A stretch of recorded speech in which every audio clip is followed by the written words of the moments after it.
স্বামীজি বেদান্তি সন্ন্যাসী, তারা তো শিক্ষা নিয়ে মাতামাতি করা কি দরকার? ঠাকুর তো কোনো পড়াশোনা করেননি, কে কি পড়াশোনা করেছে তাতে অধ্যাত্ম জীবনের কি কানেকশন? তো সেই মহারাজ বললেন, বলছে না গো, শিক্ষাতে বুদ্ধি মার্জিত হয়। A certain development polish comes through better and better education. সেটাই manifestation of the perfection within man.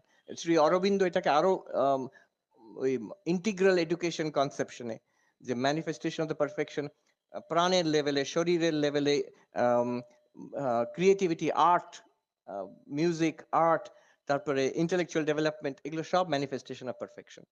Swamiji Vedanti সন্ন্যাসী, তারা তো শিক্ষা নিয়ে মাতামাতি করা কি দরকার? But he was very interested in education and a better system of education. উনি দুটো আলাদা দেখতেন না, এই তো স্কুল কলেজ ইউনিভার্সিটি এটা একটা জাগতিক ব্যাপার, আর আমি আত্মা ব্রহ্ম বেদান্ত উপনিষদ এটা একটা স্পিরিচুয়াল ব্যাপার, ওইরকম দেখতেন না। One life,